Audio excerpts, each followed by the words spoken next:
So, have you ever handed a parent or friend who has never played video games before a controller and tried to teach them how to play video games, but regardless of your best efforts, they just walk into walls and eventually give up in frustration? If so, this video is for you, because I'm going to break down how I was able to get one of my parents to play entirely through Deltarune Chapter 1 with some success, and how your parents or friends who have never played games before can do the same. I'm Etra from Games for Non-Gamers, and this is How Your Parents Can Play, a series where I try to find the best way to teach new players how to play a certain game. And today we're going to look at Deltarune, a friendly RPG where nobody has to die. Basically, what I did is I had my mom play through Chapter 1, and I noticed what problems we came across. I then found ways to fix those problems and tested if those solutions worked with a friend who has also never played video games before. There will be Chapter 1 spoilers in this video because we're going to be analyzing my mom's experience with the whole chapter. However, we're mostly going to talk about the first hour or so, since this is where most things can go wrong. But before I start, if you are planning on teaching anyone how to play any video game, you need to know about two things. First, I highly recommend that new players start learning how to play games with Journey over any other game I've talked about. I have a whole video about that linked here if you want to start there instead of at Deltarune. Secondly, to teach a new player any video game, you need to keep in mind something game designers like to call flow, which is the state in between being too frustrated or bored with a challenge. Usually, a game gets harder as the player becomes more skilled, which creates a gradually rising difficulty curve inside this state of flow. The big issue with introducing new players into gaming is that there is so much they are just expected to know that is never taught to them, like what health, stats, menus, and items are, and because of that, a new player can easily be overwhelmed and frustrated before they even pick up the controller they have never touched before. On the other side of this, if you introduce every aspect of a game piece by piece with no challenge, they will become bored and disinterested in the game.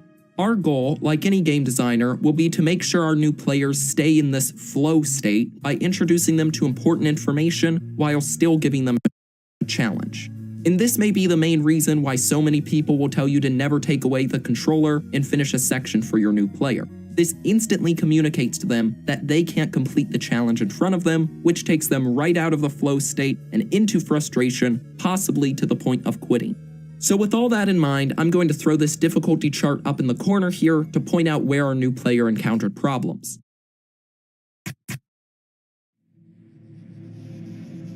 Now, at the time of this test, my mom's only real gaming experience has been Pawn and Mario Kart. So before we began, I made two detailed instruction sheets that taught her how to play.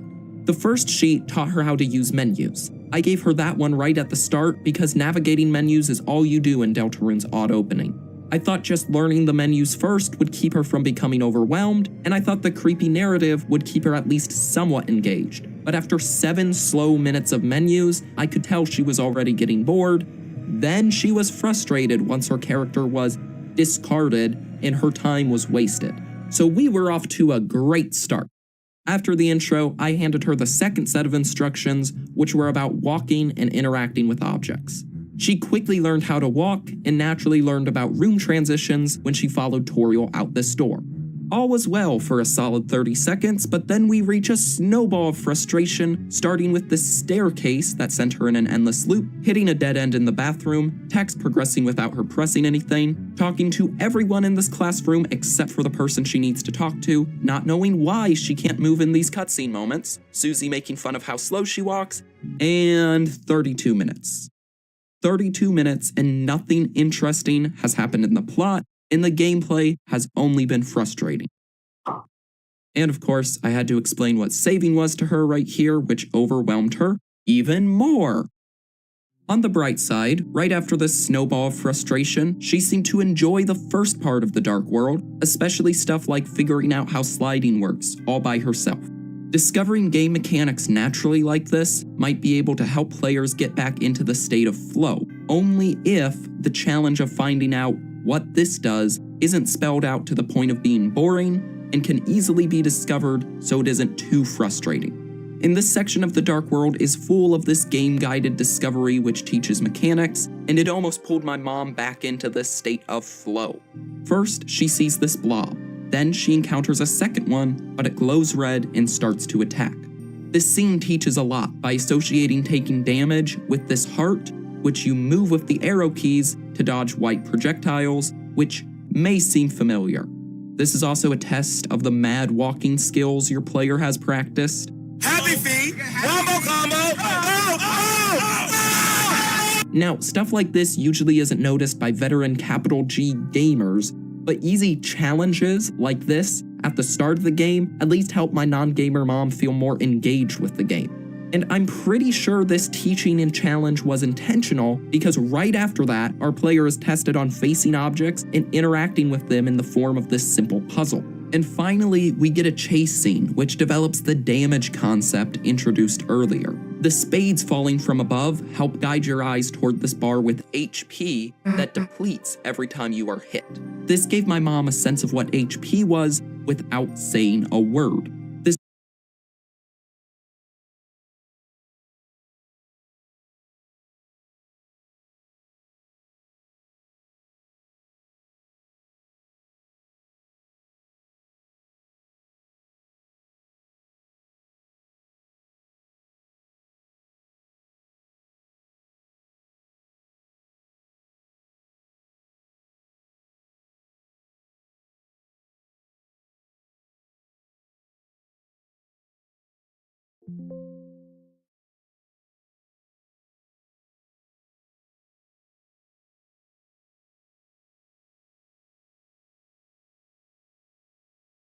This whole section that secretly teaches new players the game's core mechanics while putting them into a state of flow is why I thought Deltarune would be a great game for teaching new players how to play video games. But then I am proven wrong with a full 5 minutes of unskippable dialogue that dragged my mom into a bit of boredom, and then this happens.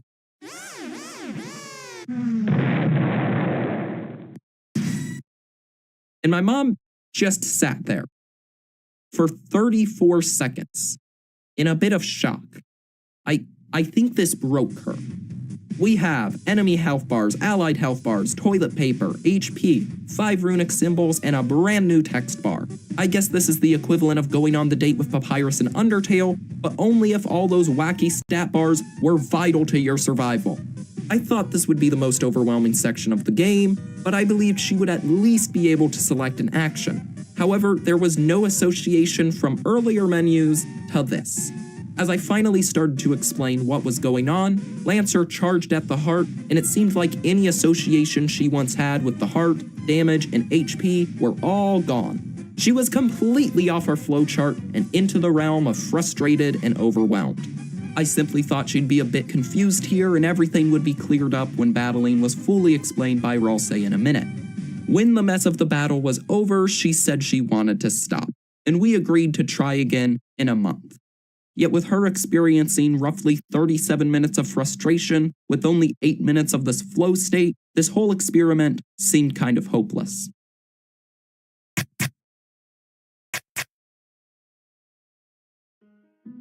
So how do we fix this first batch of problems in this semi-train wreck for new players? Well, the first thing I did for her second playthrough was remove the entire opening segment up to the classroom, since the opening didn't help her with the battle menus, and even learning to walk in this area only served to frustrate her. Then I edited the text in the classroom to make each character guide you towards talking to Noelle here, clearing up that talking to everyone but Noelle problem. Finally, I modified her controller with a magic ingredient.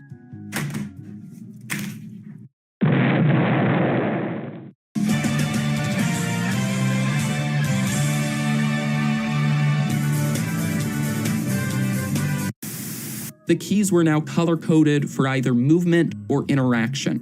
This sped up her base movement speed drastically, since she barely needed to look for what keys to press. Seriously, if you take away one thing from this video, have it be that adding stickers to whatever controller a player uses will probably be the most productive thing you can do to help a new player learn how to play video games. since they will spend more time in the game and less time breaking their immersion to look at their hands. Anyway, with these 3 changes, we got to an interesting part of the story in 7 minutes instead of 32 minutes, which helped with the pace just a little bit. From earlier, I learned the hard way that a new player needs to at least be familiar with the battle system before they encounter it, or else they'll go into shock. It pained me to teach fighting outside of the game, but I gave my mom 2 more information-packed sheets of paper, which was overwhelming, but not nearly as overwhelming as everything appearing at once. Then, in Ralsei's tutorial, I showed her where everything was in relation to the battle chart in front of her, and she seemed to loosely grasp the fighting system, which was so much better than the chaos beforehand. Now we finally got into real battles, which scared me at first, but it actually went really well. She only fought opponents instead of trying to spare them, probably because it was just simpler to attack. I had no objections at this point because I was trying everything in my power to keep her from being overwhelmed again. I occasionally suggested strategies and guided her on stuff like defending and healing when she asked for a refresher.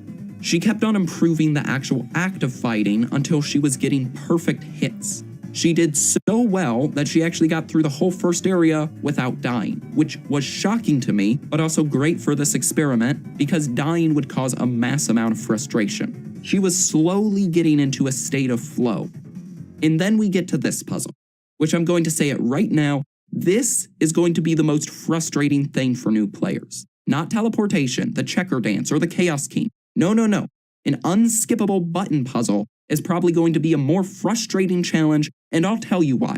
Do you have that one family member who can play Mario Kart, but only Mario Kart for some reason? That's my mom. And if you know any of these only Mario Kart players, you know they never drift.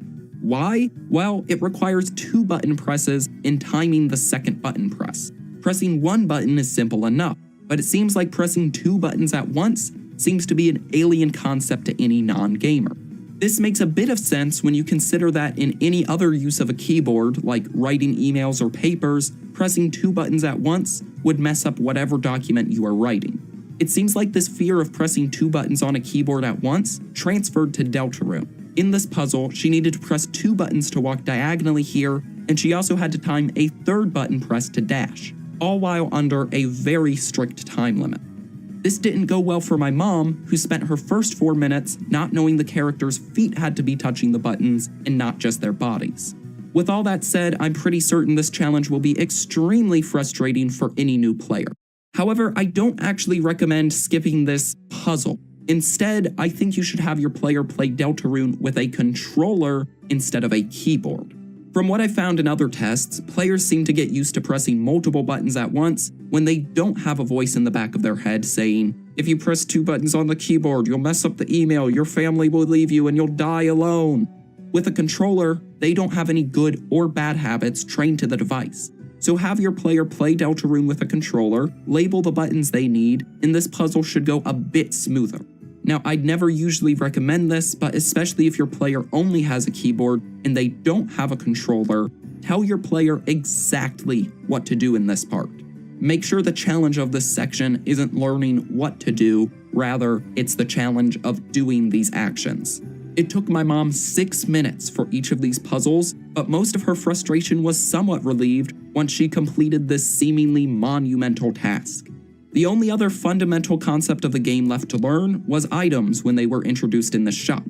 The shop was actually pretty self-explanatory, and there weren't any real problems other than equipping the items that she bought. This is the only other time where I recommend telling the player exactly what buttons to press here, since this is likely the only time they'll open the equipment screen in the entire game. She really didn't have much trouble with the other enemies, but she did say the battles were getting a bit repetitive, probably because she only fought enemies. Getting through the teleporting rooms proved a solid challenge without becoming too frustrating. Also, this happened. Just stayed up there.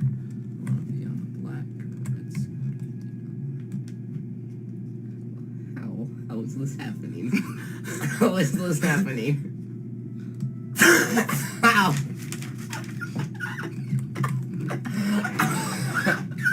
I'm the queen of the universe.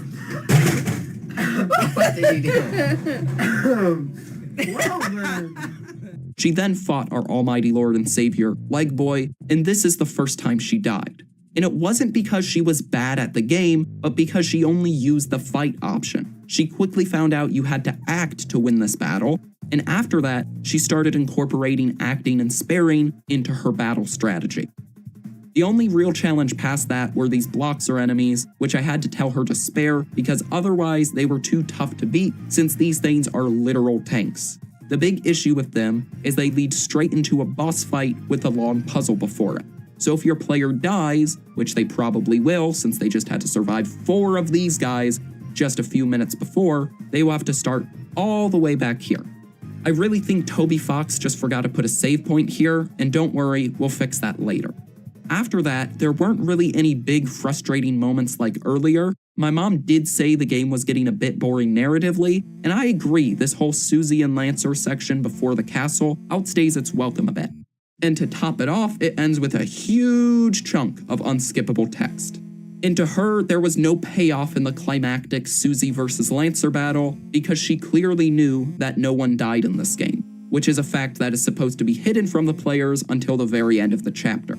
She marched up the castle, missing a few fun interactions with Susie since she was almost always dead set on murdering everything. She had a short and easy encounter with the glorious Leg Boy and approached my biggest fear for this run,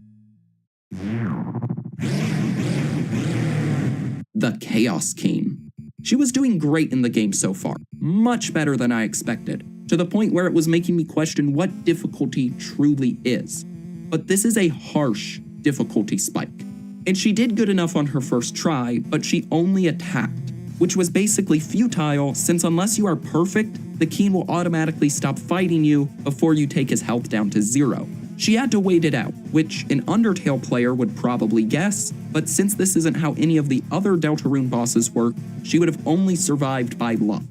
So after her first death, I gave in and directly told her she had to wear the king out. So she focused on defense and just barely won the battle. It shocked me that someone who has never played video games outside of Mario Kart and Pawn was able to beat the final boss of the chapter on their second try. Or it's not that big of a deal and I'm just salty because it took me 3 times to beat him. Who knows? Reconsider